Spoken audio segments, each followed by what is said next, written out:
Everyone knows a historic signing on Friday, the landmark climate agreement completed at the COP21 in Paris, signed here in New York City on Friday.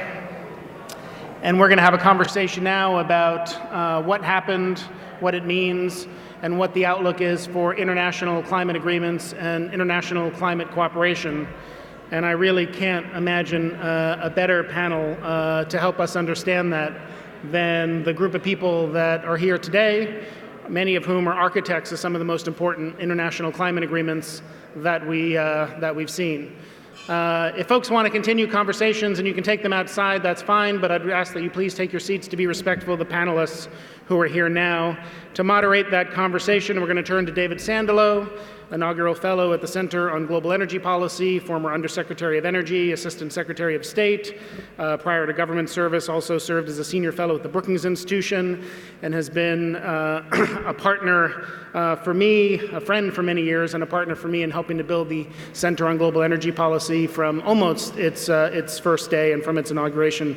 So really delighted to have had David as part of this effort over the last several years, and for him to be here to moderate this conversation. And I'll turn it over to him to introduce this all-star panel. David. And thank you for your extraordinary leadership in building the center. We have a remarkable panel here to discuss climate diplomacy.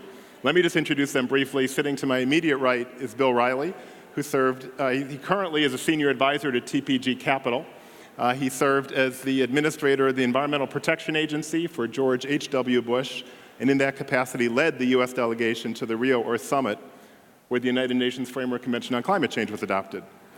We have far right, my far right, your left, we have Laurence Tubiana, who is the French ambassador for climate change. She served as special representative of the French foreign minister to COP21. Her distinguished background includes many years as a professor at Columbia University. We have then immediately to Laurence's left, we have Todd Stern, who was, until the end of last month, the U.S. Special Climate Envoy. In that capacity, a key architect not only of U.S. climate change policy, but of global climate change policy, widely respected around the world for his intellect, persistence, and leadership.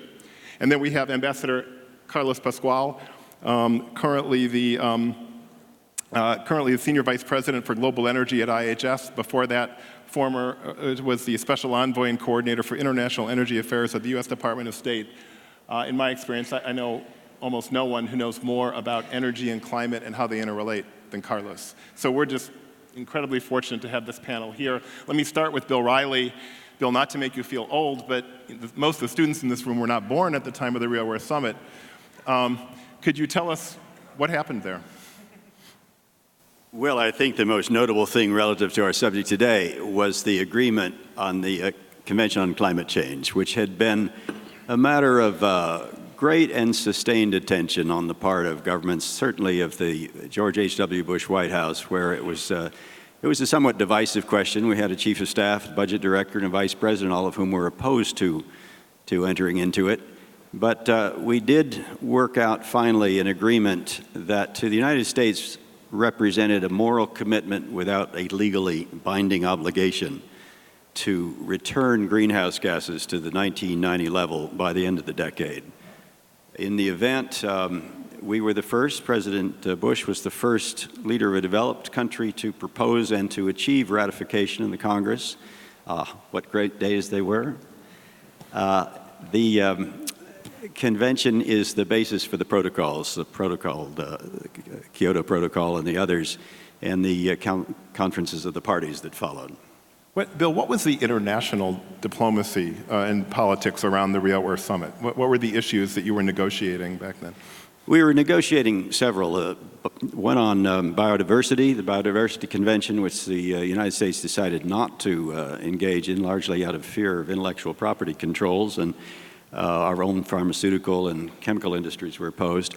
The climate agreement, and what we called Agenda 21, which has since, I understand, become something of an ideological cause around the country as representing something that intrudes government too much into people's lives, but was really a statement of best practice relative to the environment, and it essentially extols many things that we take for granted here: freedom of information, environmental impact assessment, but and I think was one of the achievements, often not so well noted, of the Rio Convention. Most important of all, it brought the world together for the first time in a very serious way around the whole panoply of problems, both in developing countries. It raised the priority, really, that I understood for water in developing countries, which was taken much more seriously than climate or biodiversity by most of the ministers there. And it led to an education on the part of prime ministers and presidents. I can recall overhearing Prime Minister say to his environment minister, tell me again, biodiversity, what's that all about? Which is a good thing. And last question about Rio. Was there a divide between developed and developing countries at Rio? Was that a big issue? There was a divide between developed and developing countries. It got less attention, I think, than the recalcitrance reported on the part of the United States for failing to embrace legally binding targets and timetables. The money question was very much present at the time, whether there would be commitments on the part of the developed countries. We looked very closely at that, and in the middle of the 1992 campaign, looked at the polls. And U.S. population was not friendly to the idea of significantly making transfers for the purpose of accommodating climate or anything else at that time. So that was out of the question for us. The Japanese made some very ambitious commitments, which were not kept in the event. And yes, in short, there were divisions. Laurence, let's fast forward to the Paris Agreement last December, which you were a key architect of. Congratulations on all you did. Could you set the stage so we have a common baseline in the room? What were the significant features of the Paris Agreement? When you look at the Paris Agreement, and of course if we compare to what we did in Kyoto in particular, this is a totally different philosophy of an agreement. It's combined measures that really encompass all countries, but at the same time authorize a certain differentiation. And I think the key elements are we have a very clear direction, a global goal, which is quite ambitious, in particular on the temperature and the translation in terms of emission on the long term, meaning on the century. We have, I think, the idea that all countries has to make progress, meaning improving their commitments over time, every time more stringent. We have the idea that the mechanism to keep everybody on board is the assessment every 5 years and to try to really ratchet up the commitments so as to bridge the gap between the actual proposal of the countries that are out there, what we call this INDC, the national contribution, but of course where we see a big gap between the emission pathway compatible with a 2 degrees C goal of limiting temperature or even more, the 1.5. So this gap pretend to be solved with this regular revision mechanism. And then we have, of course, strong elements on transparency, on finance, on adaptation that makes the political balance. So I would say it's really a bottom-up approach with some kind of elements that top-down that can bring everyone progressively on board on the logical pathway to limit temperature. And can you just say a word about the international politics at Paris? What did it take to bring all these countries together on that type of architecture? I think we have had, of course, it looks like a little miracle, but in reality there was deep forces playing in the right direction. I think the first one is science. The science has been more assertive, and not only where every government now, and before Paris you feel it, was much more conscious about the risk for its own country. That's one, because the impact assessment were much more precise and decentralized. The second element is a solution where I would say much more than before. So countries began to understand that they could find solution to decouple the economic growth and the emissions of carbon or greenhouse gas in general. I think the second factor was geopolitics. The geopolitics were totally different. Of course, you know the efforts of the Obama administration to reach out to China and to have already a landing zone broadly defined between the two big countries, and Todd have been absolutely instrumental in shaping that. And this was finally accompanied by effort of bilateral diplomacy by many, but in a way around this pivot, which the China-US agreement was. But on the side as well, other coalition came to complement that, with EU reaching out to small islands and vulnerable countries, and then US joining this effort in the what we, in my view, is a very significant coalition we call the High Ambition Coalition. So this balance the more conservative forces in terms of geopolitics for climate. The third element was the civil society involvement, in particular private sector, local authorities, NGOs who went messaging, proposing solutions, taking even commitments unilaterally from the private sector of a local authority. And that gave more optimism of countries, and the government began to play with that, not at the beginning, when we proposed this type of strategy, but by the end, even the Chinese government was playing with its own sector, private sector on one side, and Indian government as well. And finally, I think it was domestic drivers. You know, of course, by heart already, this notion that climate and security are now linked issues, that migrants will be a problem in the future, domestic, short-term domestic concern about pollution, and access to clean energy, and the extraordinary movement of innovation, and of course the lowering cost of technology. So all this was a sort of a driving force we could play with. And the strategy of the French presidency will be to have everybody on the world looking at the different level. It was clearly an exercise of multi-level type of diplomacy every time. So that's how I explain that. Todd, from your perspective as a top US diplomat, do you agree with those factors? What would you add to that? So, I have one. I have my own. I have my own.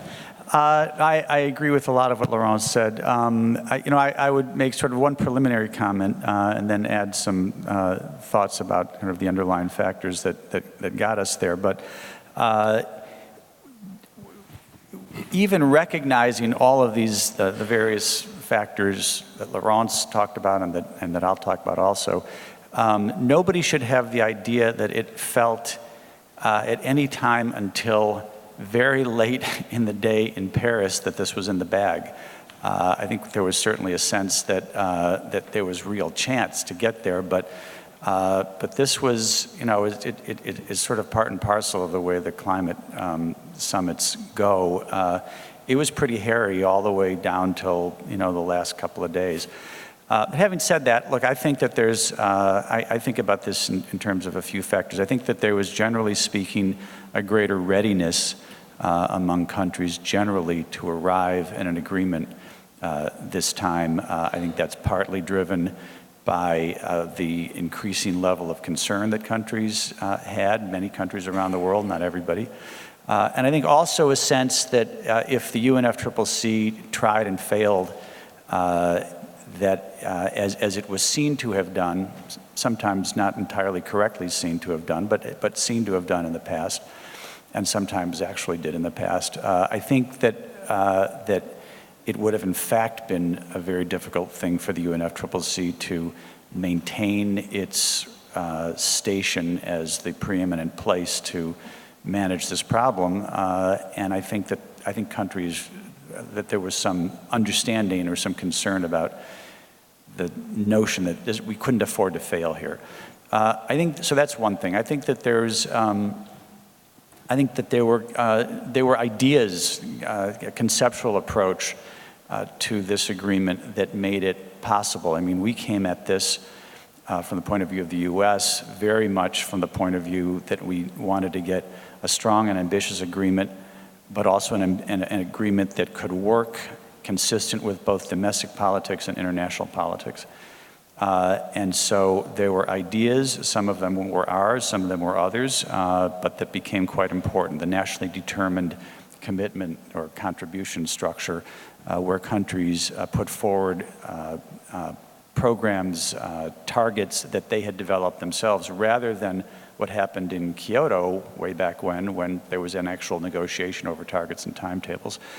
The idea of putting those targets forward early, that's where the I in INDC comes from, intended nationally determined contributions, to be put forward well in advance of Paris.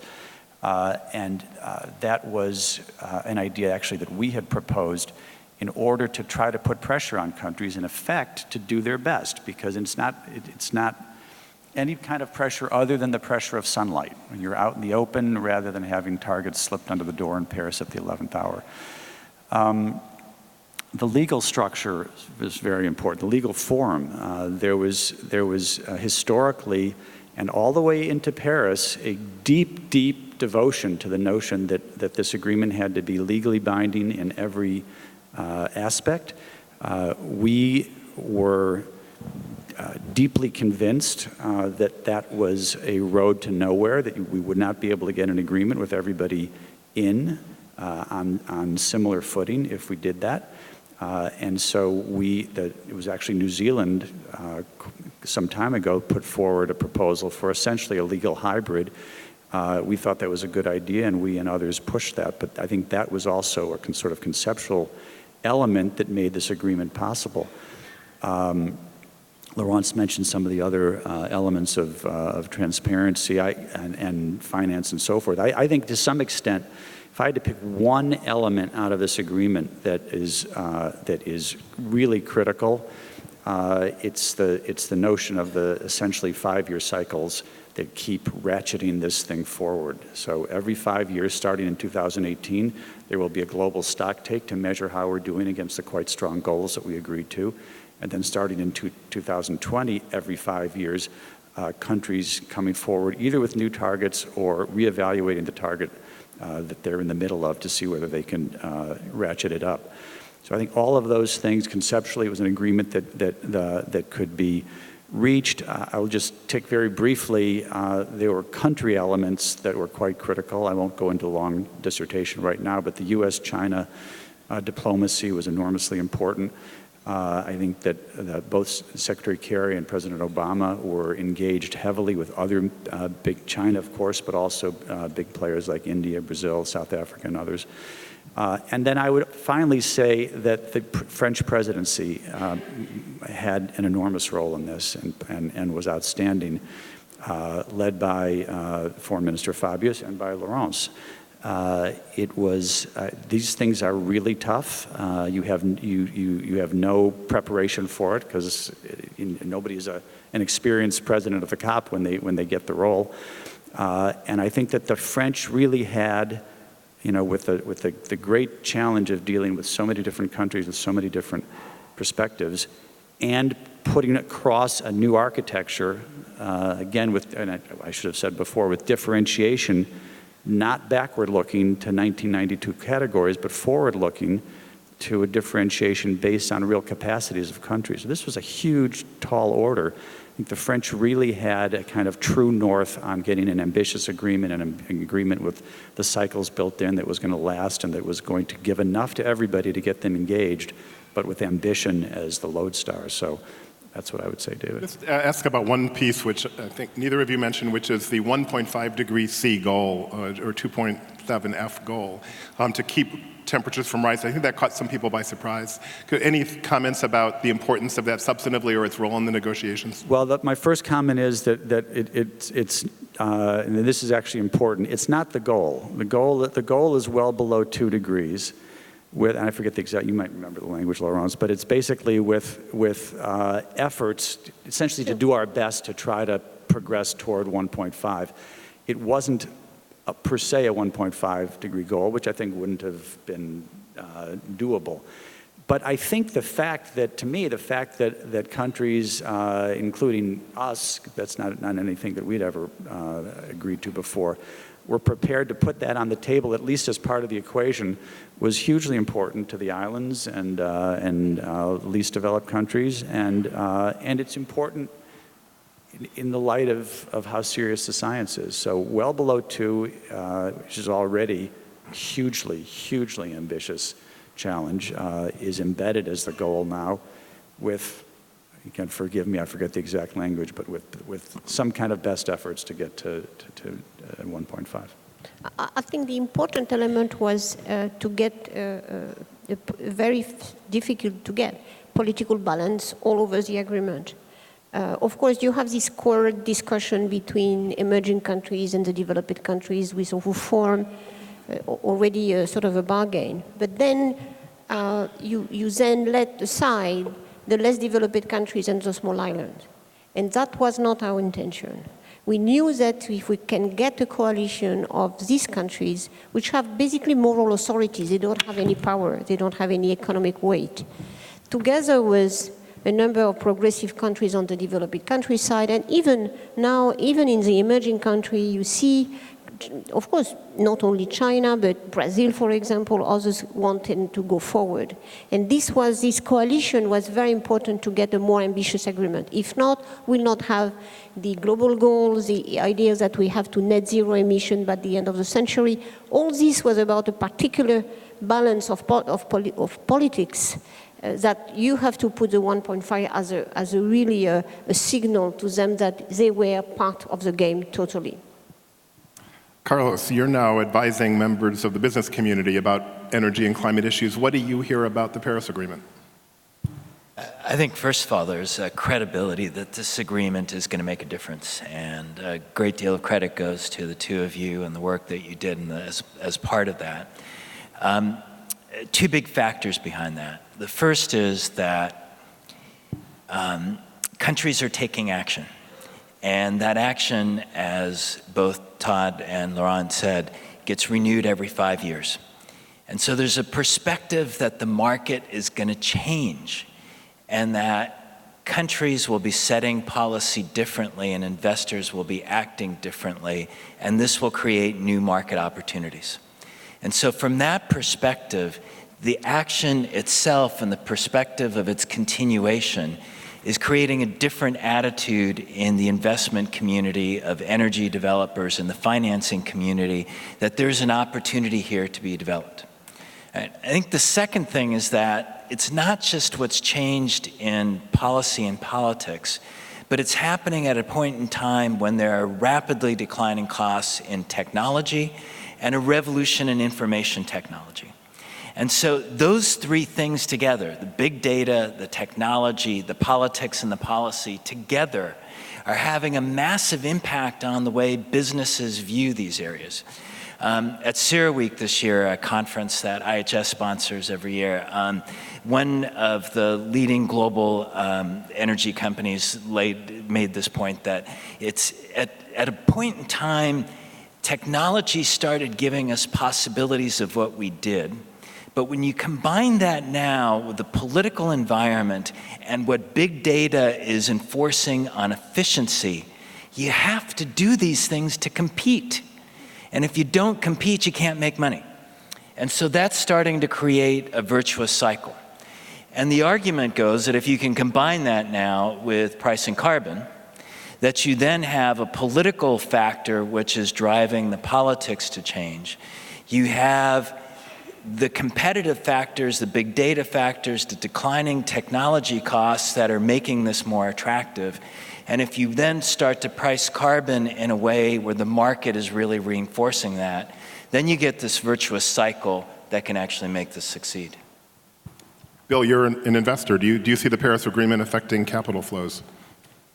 I do. A number of things have changed over the past 10 years, really, in the investment field. 10 years or so ago, there was very little sensitivity to something like climate risk on the part of major institutional investors, and therefore on the part of private equity and a lot of the portfolio companies that they invest in. That has changed significantly. There were commitments made in preparation for the Paris conference from a number of very large pension funds, other institutional investors, who essentially made decisions that they were, first of all, not going to invest in coal henceforth, or coal for power particularly. Metallurgical coal has often been an exception to it. And that this was something that they were going to ask, and I think David Swenson at Yale, who's an iconic figure in the investment world, highlighted this when he sent a letter to all of the portfolio managers for the Yale $24 billion or so endowment and said, henceforth in making any investment, you need to take into account the risks associated with climate. And you need to do it in a very specific and serious way. That has gotten huge reverberations and a great deal of attention around the world. We already had European investors, major ones, more sensitive than we were in the United States to the climate risk.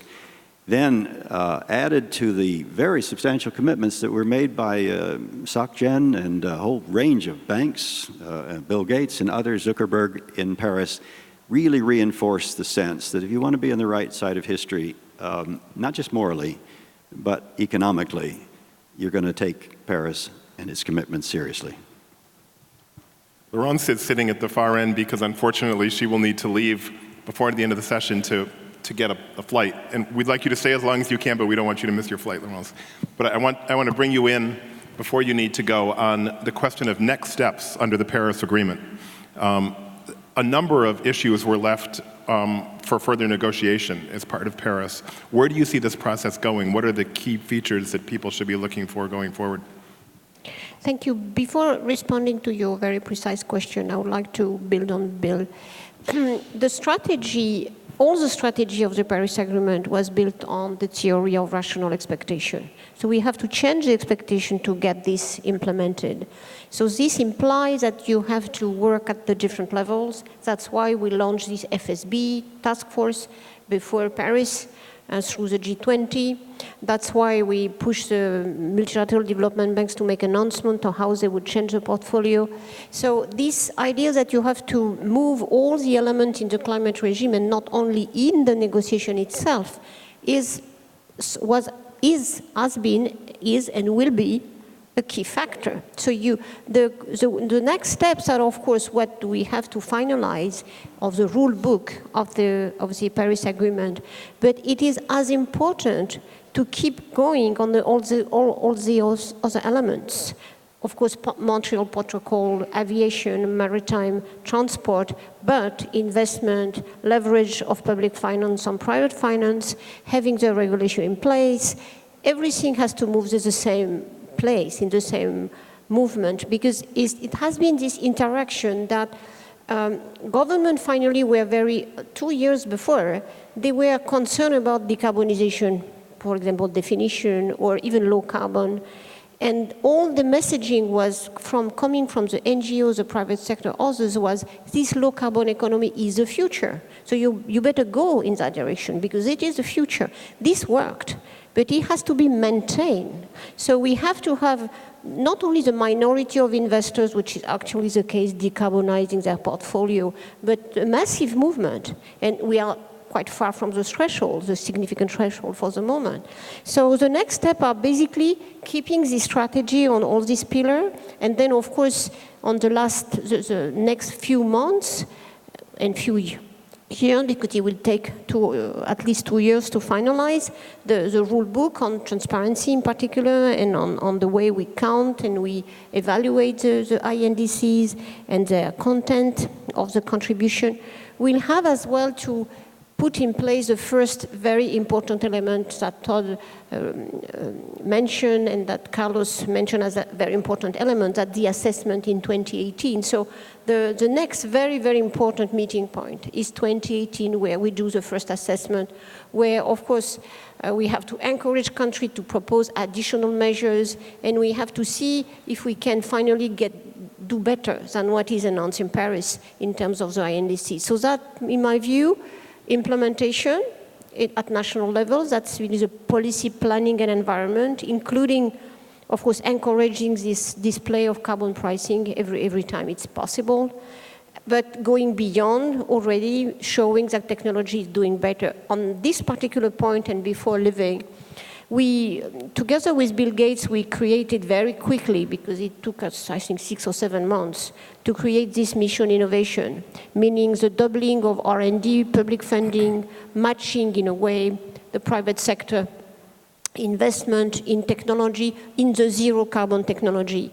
And this, I think, combined with this more sort of slow, normal movement, I think will increase enormously the learning curve, which of course will be decisive to move the minority to the big majority, to the mainstream of the economy.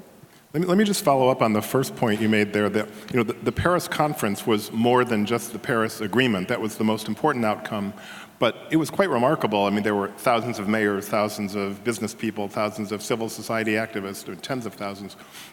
It was an incredible mobilization. And I think a lot of that had to do with your planning. Is this the type of thing that just happens every 5 years or so at a climate conference? Or do you think that that type of momentum can be kept alive?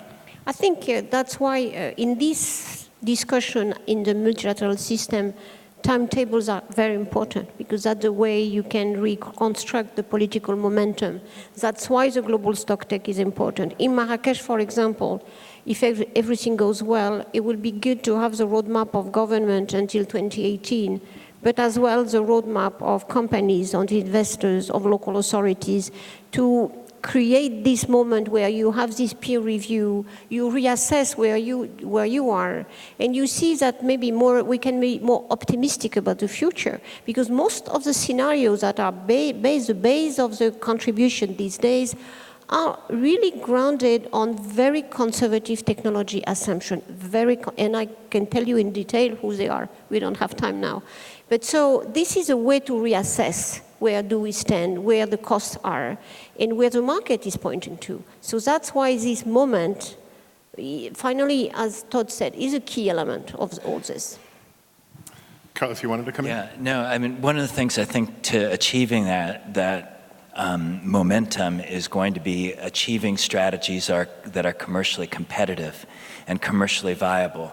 Because in the end, you're not going to get investment, you're not going to get financial institutions financing the investment if those outcomes can't compete. And so one of the first key questions is going to be, how do you look at the way in which you maximize the extent of carbon that you pull out of the system? And if you get into a debate of technology versus technology, I think that could become very dangerous. If you look at an entire system and ask, within a given resource area, how do you maximize the extent of carbon that you get out of that system? What is the fuel mix that you use to be able to do that and start to achieve commercial success? Then you can start to get real outcomes that demonstrate that you can do this in a least cost way and have commercially viable outcomes. I think the other critical thing that's going to be necessary is the business models that are going to have to be adapted. You know, I'm looking at Jim Rogers over here, you know, and thinking about the days when distributed energy was the kiss of death to any utility around the world because it eroded your customer base. And now utilities are saying, okay, it's the reality for the future. But it's putting in place those business models that allow you to actually take advantage of lower carbon technologies, renewable energy technologies in a way that lets you make business as a utility. That also is going to have to be key. And so it's those kinds of commercial realities combined with the public policy incentives that I think are the real test right now, because the two just have to go hand in hand to work. Laurence, you look at any parting words for us? Thank you. A big hand for Laurence. Congratulations. Thank you for everything you've done. Todd, do you have thoughts about the next steps after Paris? What are you advising your successor or the key priorities going forward in the international negotiations?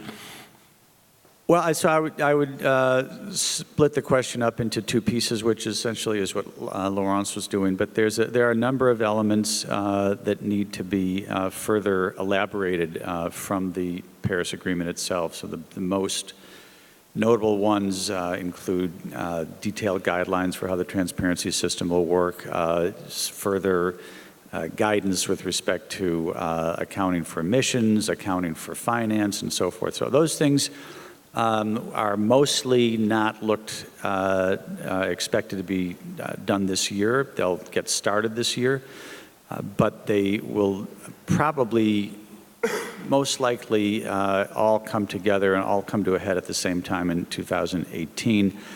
It will be important generally for there not to be any what you might call backsliding from the Paris Agreement itself. Again, this was a new architecture. There had never been anything like this before, and it was difficult for developing countries. It took years to get to this place, but to give up what had been the traditional architecture built into the climate regime of totally separate worlds for developed countries and developing countries, as those terms were defined in 1992, irrespective of any economic or material change in country fortune. So Now we're on a different plane, but there will still be some inclination by some countries to want to try to sort of roll backward a little bit. So it'll be important to not have that happen, and I have every reason to think it won't happen, but something to keep in mind. But then there's a separate question, which Laurence was talking about, and Carlos as well, about what actually happens, what countries actually do to meet the targets that they put forward and to put themselves in a position to meet ever ratcheting up targets. And so that all is a function of, in the first instance, what national governments do, the rules of the road that they set with respect to policy, with respect to incentives for renewable energy and taking down barriers, removing perverse incentives like fossil fuel subsidies and the like. So there's a huge challenge for countries acting around the world at the national level. There's also very important measures that will happen in the world of markets, and we've heard some of that today already. One of the things that is a new initiative that Mark Carney, chairman of the Bank of England and head of the Financial Stability Board, has been a champion of is disclosure. He gave a very interesting and much commented on speech at the end of September, where he talked about the risk to markets of the risks that companies, the climate change risk that companies faced, not being integrated into the pricing of companies. And so he essentially has called for disclosure. They've set up a task force. Mike Bloomberg is leading it in order for the market to start to be able to price that kind of risk. So there's going to be important elements for the market. There's going to be important elements for national governments and subnationals as well. But the key, I think, is for national governments. And we may see more of the kind of collaborative engagement among countries that is exemplified by the Mission Innovation Initiative that Laurence mentioned, where about, I think at the end of the day, as she said, in very short order, it was actually a lot less than 6 months, about 25 countries agreed to sign up to double their R&D spend over the next 5 years, and then to pair that with a private sector kind of joint initiative that Bill Gates was putting underway as well. So I think you're going to see all of those things. Bill, do you have any thoughts on the Financial Stability Board climate disclosure process or related issues? I think the genius of the Paris Agreement was that it was constructed on a kind of realpolitik, based upon a sense that for 20 years or so, we had been very concerned, almost obsessively so it seemed in Rio, with the specifics of commitments from countries, targets and timetables. It was quite clear that a great many countries had not reached that level of awareness or of seriousness or even capability to undertake that. So as Todd explained, it was decided that we would ask everybody to come to the party, bring your best case, and we will bless it. And I think it was a very wise thing to do. We could not have withstood another failure in the international community on this question. Having said that, it does strike me that we look back at Kyoto, and it was said at the time that one needs to be very careful in negotiating international agreements, that you've got your domestic base under control. That is, the commitments that you're capable of following through on, you can actually do. Very difficult for me to look at India, Indonesia, Brazil, South Africa, a whole range, probably the majority of countries, and say that they have the instruments, the apparatus of understanding, of measurement, of control, of capability, of power, sheer domestic influence, to make good on the commitments that are implied, at least, at Paris. That's not to denigrate it at all. I'm a terrific fan of it, but we're really on two tracks. We're on the track of cleaning up some of the messiness when we have these 5-year reviews and we get everybody agreed on the same timetables, disaggregating for economic sectors and explaining and actually reporting honestly about what the sectors have done and what they're intending to do and how the structure of laws will make sure they do it. And then you've got the technology, which Carlos mentioned. I am stunned by a couple of things. One is that, and a very positive one, 2/3 of the solar built in the United States last year was utility-grade solar. We didn't used to see utility-grade solar. That's a tremendously encouraging thing, that the utilities themselves responding to the market, and in some cases the laws, renewable portfolio requirements, are building it. I learned not long ago of the way that intermittency is dealt with and the surge of renewables without upsetting the grid, which is a problem, thought to be a problem when you get up in the range of 20% renewables, how it's dealt outside Madrid, where there are cameras looking at the wind, the evolving weather as it comes in and affects the wind power, the windmills. Those visuals, the videos, are sent to a place in India where they are processed, analyzed, further transmitted to Chicago, where the algorithms are applied to make sure that the grid is not stressed, that if we're about to see a very substantial, well, it's wind and solar, changes in the weather, that the grid adapts to it. I don't think we have anything equivalent to it in the United States, but the fact that the technology exists, it will be, in this globalized world, made available elsewhere, it's tremendously promising. And the centrality of technology to address these issues and deal with intermittency, for example, is really crucial to the success of Paris. Carlos, Bill talked about the ability of developing countries to meet some of their goals under the Paris Agreement. That's going to require financing.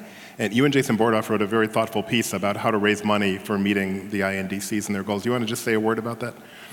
Sure. What it basically goes back to, and Jason and I wrote this concept of a low carbon climate challenge.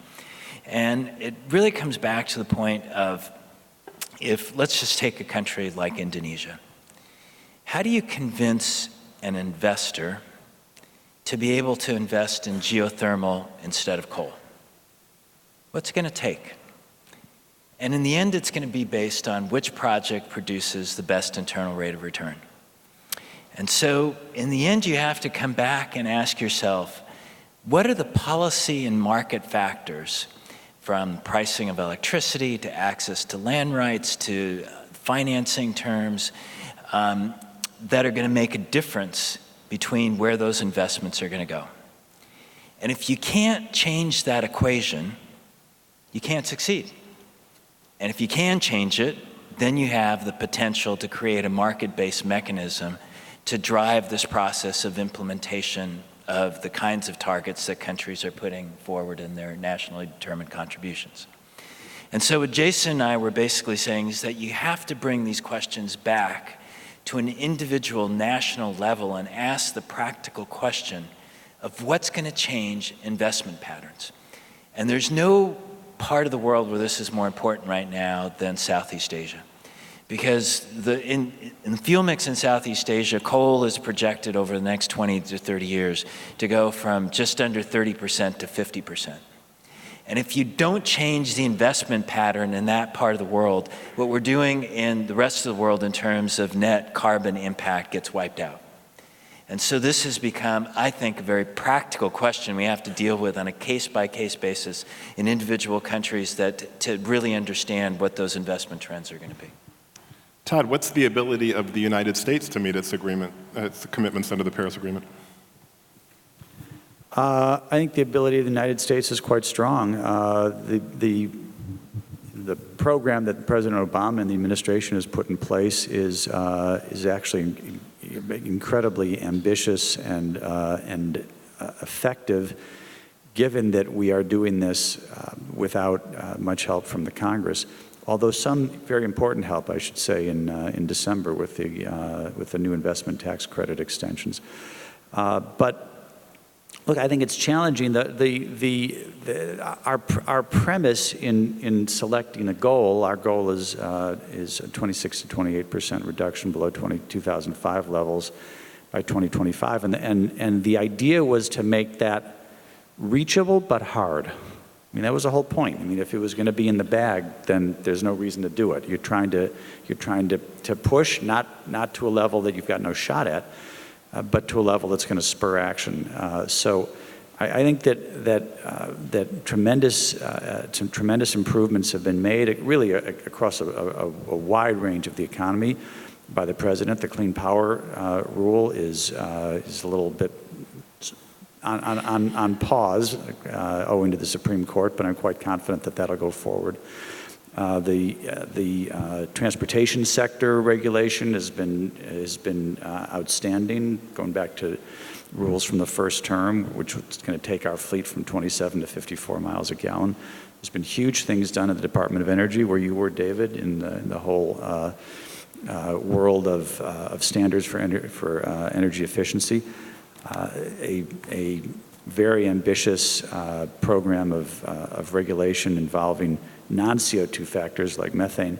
So I think that we are well positioned, and that the new president, we won't get into politics here, but the new president is obviously going to be important, and we need a new president who's going to see this as both the environmental necessity and the economic opportunity that it is, and keep moving. Bill, do you agree with Todd's assessment? Well, there are two key pillars, I think, to the Obama approach to climate. One is the automobile fuel efficiency, 54.5 miles per gallon, which is revisited, just as Paris commitments are, every 5 years.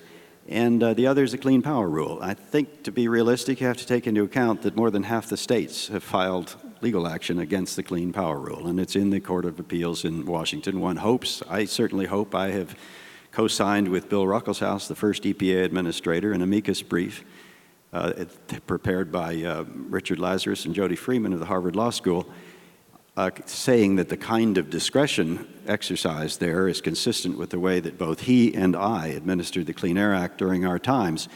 First question I was asked by Minister Xie Xiaowen in Beijing before the Paris commitments were made, the conference started, was what is the likelihood that the commitments made by the United States will survive President Obama's administration? So it's very key that they do. My answer was the country is decarbonizing. It is decarbonized. We are phasing out quite a significant amount. The last panel talked about a third of the coal-fired power plants. We're moving to eliminate them as a consequence of the market and the price of natural gas. We have to hope that this anomalous, I think, situation where the EPA administrator is now pursuing a priority and trying to administer a law to deal with a problem, to confront and control a problem that the majority in the Congress of the United States does not admit exist. This has got to change. I think it will as a consequence of perceived problems in places like Miami Beach and others, whose mayors have already written to ask that the debate interviewers ask the question about climate of the candidates, not very reassuring the kinds of answers that they're getting. But that, it seems to me, cannot stand for another 4 years, that continued refusal to recognize on the part of much of the Congress.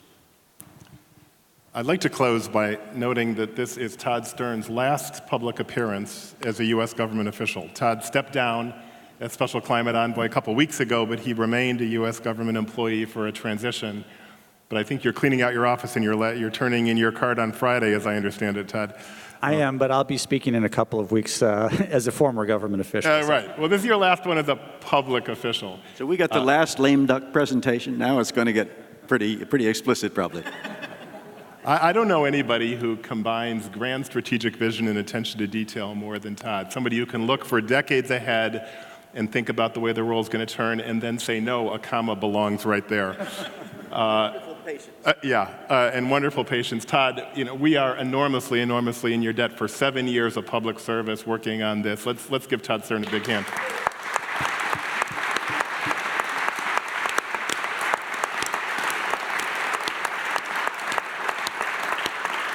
And so, Todd, you have the last word. As you leave U.S. government service, any final reflections?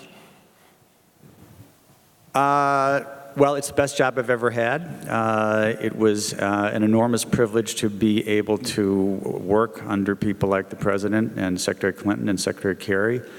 and to do this job at a moment when there was a chance to do something big, because lots of people work out there, till the fields at times when that's not in the cards. It was in the cards this time, and it made the job quite special. No, it was great to be there. I learned that the importance of having clarity of your ideas about where you want to go early, and also being able to iterate and change. The estimable scholar Mike Tyson has said that everybody's got a plan until they get punched in the mouth, and so you also have to be aware of that also, and have a vision of where you want to go, but be able to zigzag your way down the field if need be. So anyway, it was great. Thank you very much, David. Well, thanks. Please give Todd and our other panelists a big hand.